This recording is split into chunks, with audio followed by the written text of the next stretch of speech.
Call to order, City of Forest Park.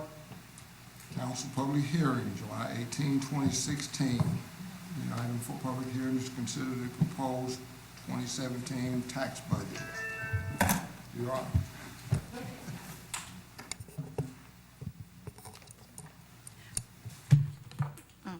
Well, last week, we had Ways and Means on the tax budget, 2017 tax budget.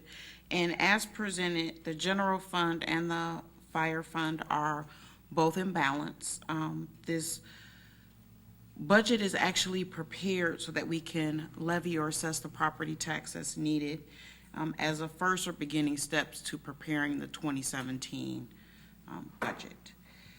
And unless there are any questions about the details within the tax budget, there really was nothing out of the ordinary that this tax budget does that other tax budgets do.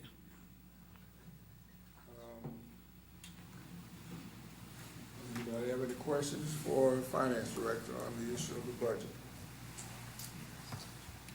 Any questions, Mr. Hodges? It may be worthwhile if Harlita could comment on what the size of the budget is, and without necessarily having the exact, but the general fund and then the total of all funds.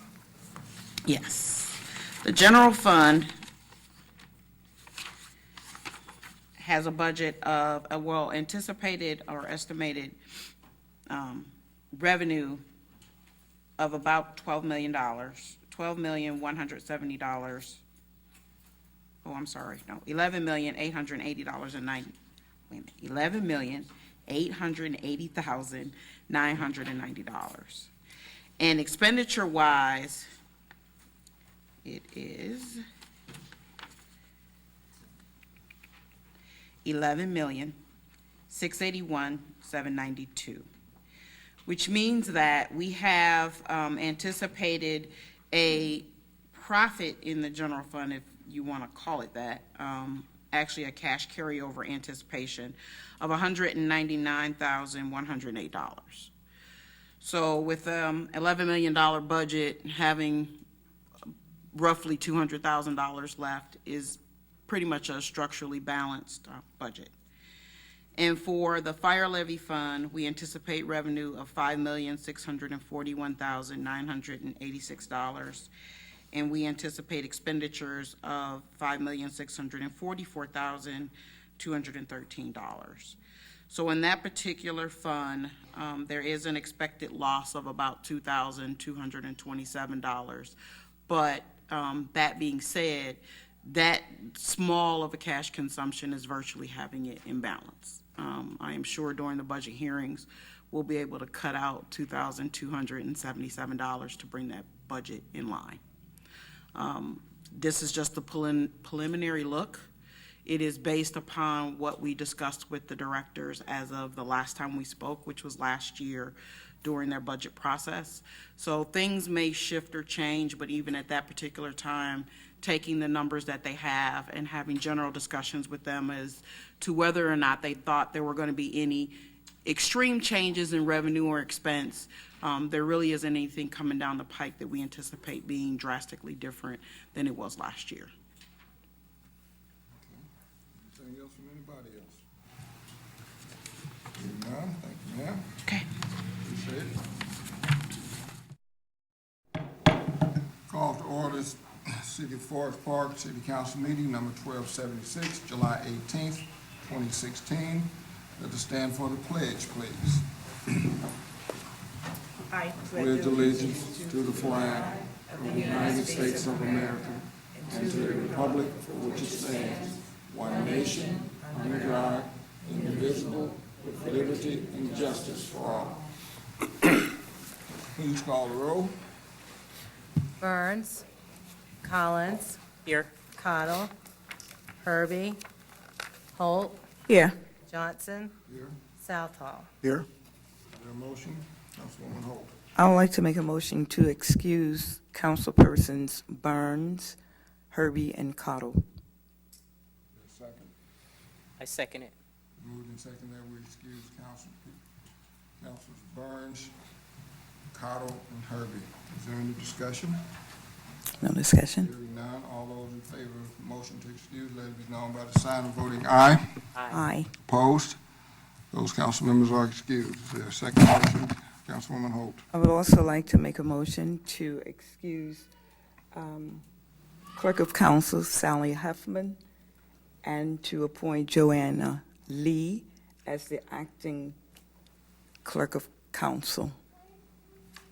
I second. It's been moved and seconded that we excuse Clerk of Council Sally Huffman and to appoint Ms. Joanne Lee as the acting Clerk of Council for tonight's meeting. Is there any discussion? None. Hearing none, all those in favor of the motion to excuse and to appoint, let it be known by the sign of voting aye. Aye. Opposed? Motion carries. The next item on the agenda is the minutes. You would have received copies of the minutes in your packets. Are there any additions or corrections to the minutes? Hearing none, move to item number 3, presentations. The first of these 3 presentations is the July Business of the Month Award, Forest Park Roofing. Mr. Paul Brandt. Mayor, members of council, thank you very much. Forest Park Roofing is a family-owned and operated business that offers the highest quality products and superior service. This father and son business has been operating for 40 years now, providing roofing solutions for more than 20,000 homes. Their job is too big or too small for these professional contractors.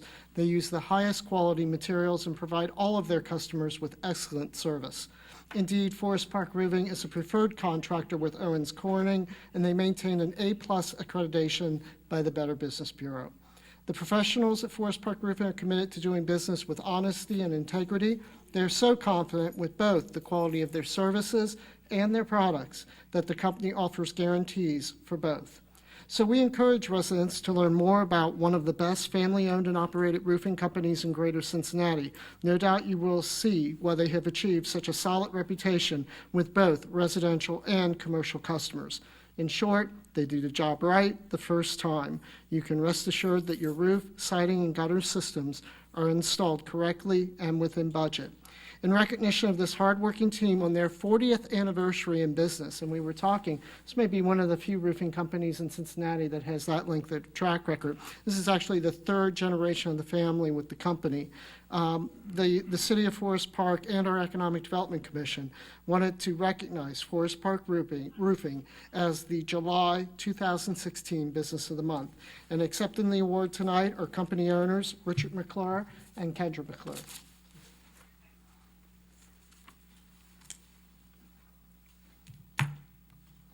Congratulations. Thanks for being in Forest Park. Congratulations. Thanks for staying in Forest Park. This flag reads, the City of Forest Park Business of the Month, Forest Park Roofing, in recognition of the company's contribution to the growth and development of the City of Forest Park. Thank you very much again. Thank you. Who gets it? Both of them. All right, would you have a few words for us, please? Yes. Okay.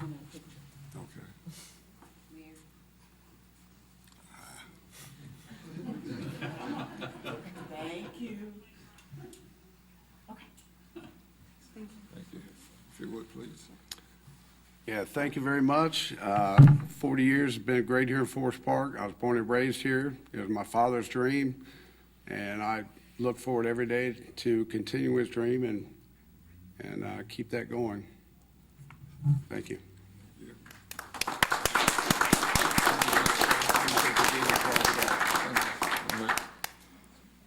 Next item on the presentation will be oath of office. This would be Officer Eric Tracus. Come forward, please. Chief. Congratulations, sir. Thank you, sir. Swearing in. Raise your right hand and repeat after me. I, and state your name, I, Eric Tricase, do solemnly swear or affirm do solemnly swear or affirm that I will support the Constitution that I will support the Constitution of the United States of the United States and the Constitution and the Constitution of the State of Ohio of the State of Ohio and the Charter and the Charter of the Municipality of the Municipality of Forest Park, Ohio, of Forest Park, Ohio, and that I will faithfully, and I will faithfully, honestly, honestly, and impartially and impartially discharge the duties discharge the duties as a Forest Park police officer. of a Forest Park police officer. Congratulations and thank you very much. Thank you, sir.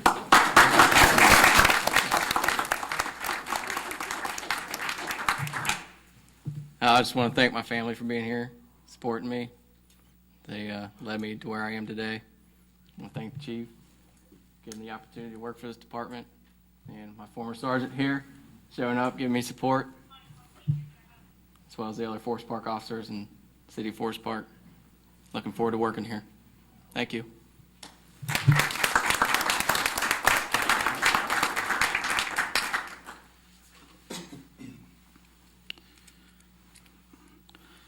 First of all, congratulations. You put my roof on 10 years ago. So, and it's still there, so they must be doing a real good job. Tonight, we're here to bring on our 36th member of our police department.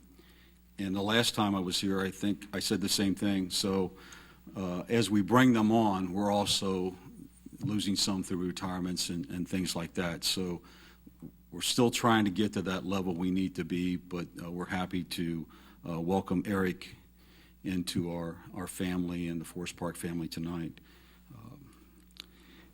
Eric grew up in Fairfield, and he's a graduate from St. Xavier High School. And after going to UC and studying, he later enlisted in the Marine Corps Reserve, where he served a few years. He returned to Cincinnati, complete his police academy, and started his career with Xavier University Police Department. And then in 2013, Eric was hired by Green Hills as a full-time police officer. He also, before he became that, while he was still going to school, I believe, and he still looks like he's probably still going to school, doesn't he? Yeah. He was a police explorer with the Springfield Township Police Department. Now, he also obtained his firefighter EMT certifications, and he volunteered with the Green Hills Fire Department for many years. So he's done double duty, and I'm sure he's very proud of that, as we are. Tonight, I would like to invite his mother, Beth, and she will be doing the honors of pinning the badge on Eric. No, you can go ahead and stick him. It's okay. That goes right.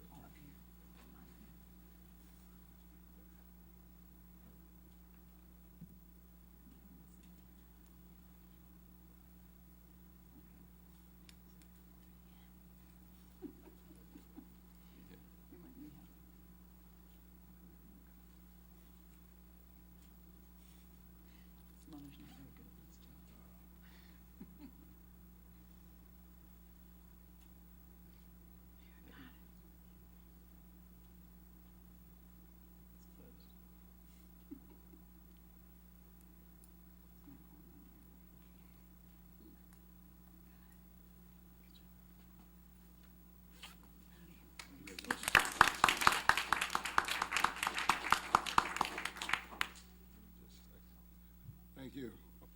Any comments from council? Councilwoman Holt? I would like to say congratulations on becoming a Forest Park police officer.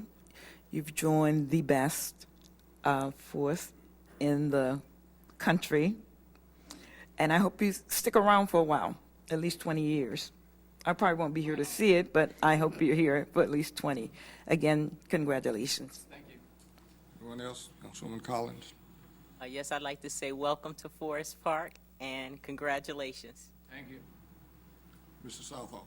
Yes, I'd like to say, Eric, congratulations and for joining Forest Park City Police Department, and we're looking forward to your long tenure of service. Thank you. Eric, on behalf of the City of Forest Park, we're happy to have you join us. You know, these are trying times for our police officers everywhere. But somehow or another, no matter what's going on, they manage to keep doing the job for which they are employed. They don't look at it as just a job. I know that personally. You know, this is what they do. They want to make sure that all of us, the citizens of Forest Park, are safe in our persons and are safe in our homes. You know, we, the citizens of Forest Park, realize that you make it possible for us to go out and take that walk in the evening like we've done in the past in Forest Park. You make it possible for us to know that when we leave our homes to go to work, that we're going to return to those homes and find them pretty much as we left them. Of course, you don't come over and clean them for us, but you do make sure that they're there. To your family, I want to say we want to thank you as well, because when you have a son or daughter or niece, nephew, or whatever as a police officer, it's also very stressful for you. It's trying on you, and we understand and realize that. And we want to thank you for letting us have Eric for those 20 years that we talked about.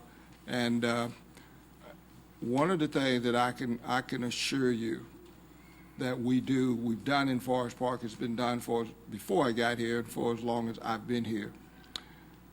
You can look forward to being eligible for and perhaps moving up that ladder of leadership. We believe in showing loyalty to our police officers as they do to us. So when it comes time for us to promote, we look inside.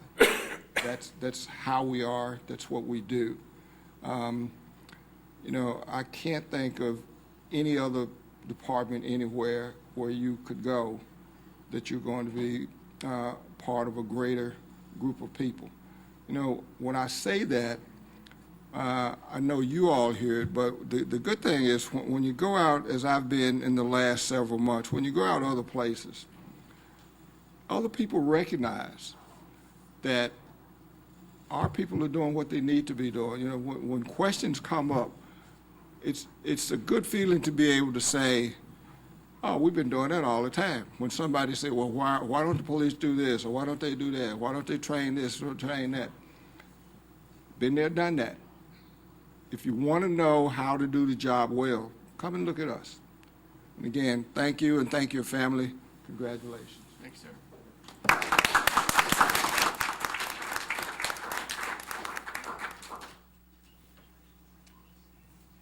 We will now move to item 4, and before we do, this is the time when we would have our communications from the public, but this is also the time when our audience becomes Mr. Smith. So for the rest of you all, we're more than happy to have you stay, but if you want to leave, feel free to do that. I'm sure that you all want to go out and congratulate Eric. And to Forest Park Roofing, again, thank you very much for coming. We appreciate it. If you want us to hang around and listen, we're more than happy to have you do that. Thank you.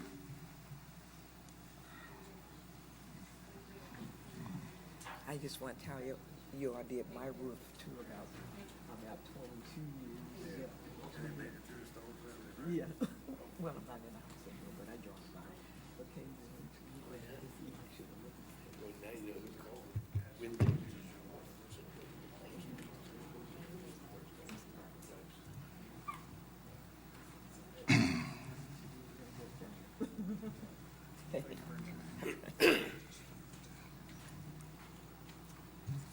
Okay. Item number 4, communications from the public. This is a time for citizens to comment on matters before council or to ask questions of concern to them. When recognized, please come forward to the podium, give your name and address, and then state your comment or questions. Council meetings are tape recorded for ease of transcriptions. Comments are limited to 5 minutes. Is there anyone from the audience who would like to address the council? So would you come forward? There's a sign-up sheet there. If you would, sign up. Tell us who you are, and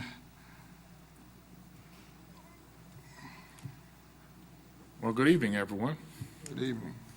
My name is Albertus Bishop. I came to introduce myself to some of you and remind those of you who already know me who I am, and tell you that I'm running for the office of Judge of the Court of Common Pleas of Hamilton County. Some of you know this. Now, too many times, we don't vote on our judges because we don't know who the judges are, we don't know who the candidates are, we don't know what the court does, we don't understand how the judicial system functions, and we don't think that it affects us. Well, I'm hoping to dispel some of that this evening. So if I may, at the risk of boring you, here's what the court does. The Court of Common Pleas is a court of general jurisdiction. It has county-wide jurisdiction, and this is not a district race, this is a county-wide race. So every registered voter in Hamilton County, Ohio has the opportunity, and I encourage you to exercise it, to vote for who you want to be your judges. The court has criminal jurisdiction, civil jurisdiction, and matters in equity. And I know the law director knows all this stuff, so forgive me, sir, but I'll try to condense it for everyone else, okay? I'm like that fact checker, you know? Well, if you catch me wrong, by all means, okay? The Court of Common Pleas, also as Councilwoman Collins right there knows this well too, has jurisdiction over felonies, has jurisdiction over major civil issues such as matters in controversy above $15,000. So if you have a car wreck or a tree falls on your house and the insurance company won't pay you, or you and your neighbor get into a dispute over where the fence line is, all of those things are decided in the Court of Common Pleas. If you have a dispute over your mortgage or your real estate taxes, or if there is a dispute or a cloud in your chain of title, those things are settled in the Court of Common Pleas. So in order to bring this home to you, the Court of Common Pleas is the court that decides who owns your house. So this court is important to you. If you need equitable relief such as a restraining order, preliminary injunction, actions in mandamus, prohibition, or declaratory relief, all of those things come before the Court of Common Pleas. Now, too many, in my humble opinion, of our judges are graduates of the prosecutor's office. And while they're certainly excellent criminal lawyers, they don't have many experience in anything else. But as I mentioned, the Court of Common Pleas is a court of general jurisdiction that does criminal, civil, and equitable matters. Also, a judge has to be independent and impartial. It's a little bit hard to be impartial when your former boss is in your courtroom arguing to you why you should side with him. And in 3/4 of the cases over there, that's what happens. Because the people who are on the bench got there somehow by coming through the prosecutor's office. So when they look at Joe Dieters, they see their former boss. When they see Mark Piepmeyer or someone like that, they see their former supervisor. Now, how are they going to rule against those people? Some of them do, but it's difficult. Just to give you an idea how I got to where I am, okay? Bachelor's and master's degree from the University of Cincinnati. I'm a native Cincinnatian, lived here all my life, Walnut Hills High School grad. And my dad had a service station in Avondale. And I worked for him. So I would work at the service station by day, and then I went to Chase Law School at night. When I graduated from Chase Law School, I did not have a student loan. I paid my way through it cash. Now, I'm not going to make you think that's easy. Sometimes I drove the record to law school. Sometimes after class at law school, 9:30 at night, I would go back to work because I didn't get that job finished before I left for class. But that's what it takes to succeed. That's what it took for me to succeed. So that's why I'm independent, and that's why I can be impartial. I've been practicing law for, since 1984. That's 32 years. I have licenses in Ohio, Kentucky, West Virginia, state and federal courts, tax court, and Supreme Court, and Sixth Circuit Court of Appeals, a total of 10. So I present myself to you. I want to tell you that the court actually represents society. We don't just answer to the court answers to us. So I ask you to vote your conscience. I want you to start at the bottom of the ballot on the back and vote all your way up and vote for the president last. By all means, vote for the president. But don't go vote for the president and go home like so many of us do. Don't pass over the local elections because you don't know one candidate from the other. I'm asking you now, and I'm presenting myself to you so that you will know at least this one candidate from the others. And my name is Bishop.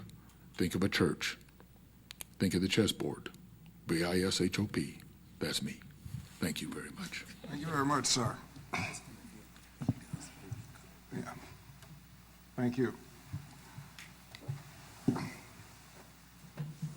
Anyone else from the public wish to address the council? Seeing no one, we will move to reports of standing committees. The first of these reports is Community Development Committee. Mr. Burns, who is absent, does anyone have a report in his behalf? For the work session on the 25th for Community Development, there's one item, purchase of 11701 Elkwood Drive. The next committee report is the Law Committee, Councilwoman Collins.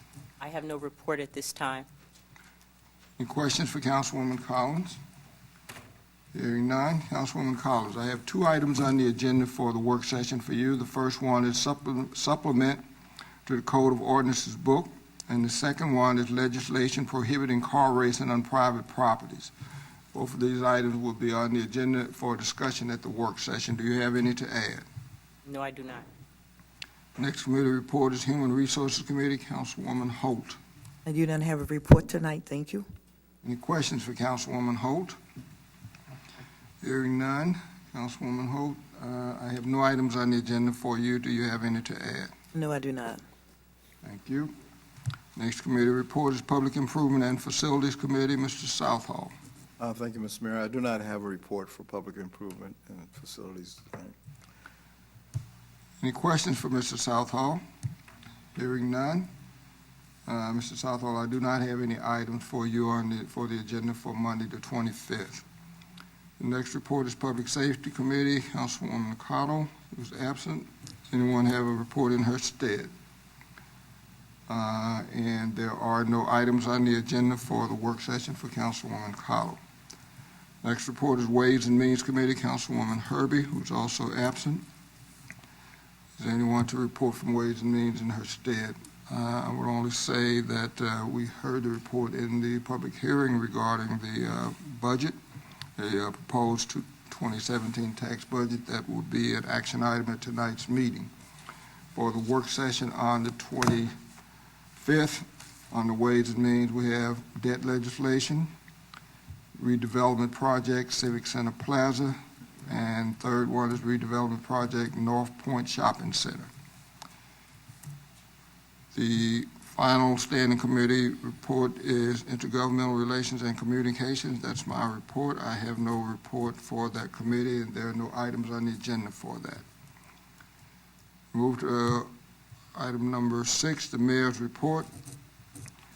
I would report that on yesterday, I, along with members of our police chief, Lieutenant Ward, and officers Harris and Evers, were invited to attend the services at Inspirational Baptist Church with Bishop Cousins and his congregations.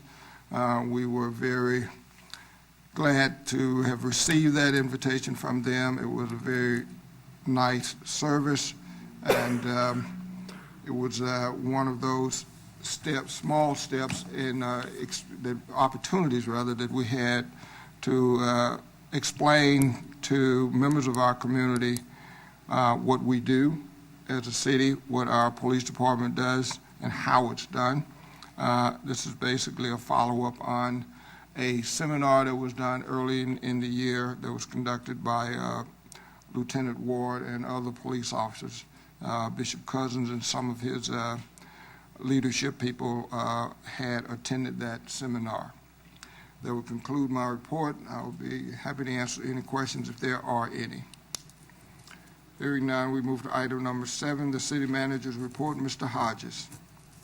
Thank you. I'll only report that the departmental reports have been completed, included in the council packet, and also placed on file with the clerk of council for public inspection.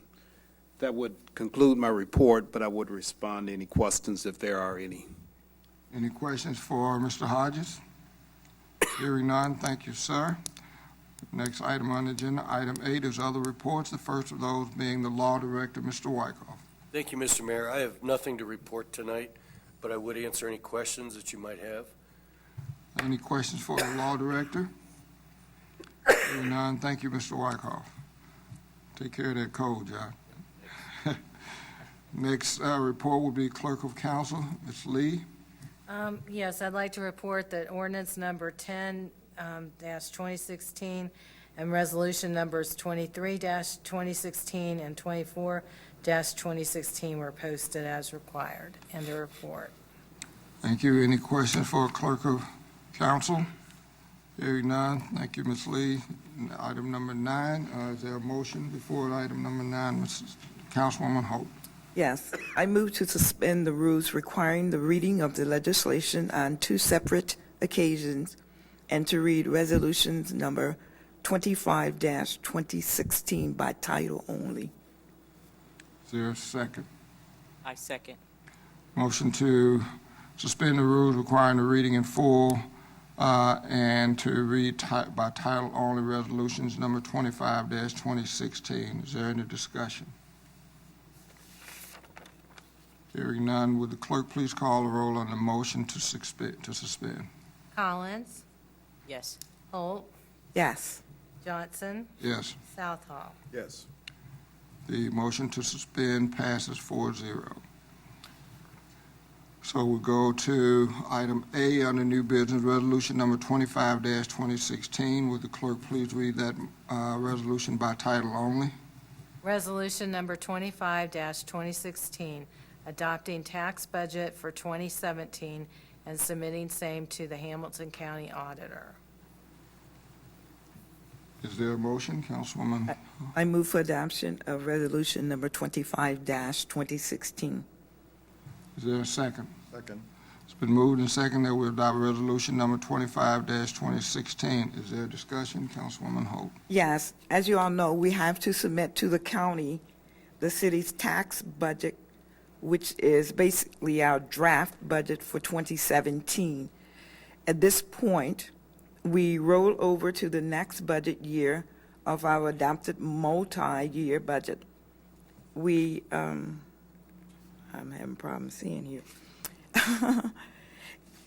It is timely that we review and update as necessary our overall goals and consider next year's budget in terms of its realisticality supporting our expected goals. This year, that tax budget has to be submitted to the county by July 20. And with that, I move for adoption of resolution number 25-2016. Is there any other discussion? Hearing none, would the clerk please call the roll on resolution 25-2016? Holt, Yes. Johnson, Yes. Southall, Yes. Collins. Yes.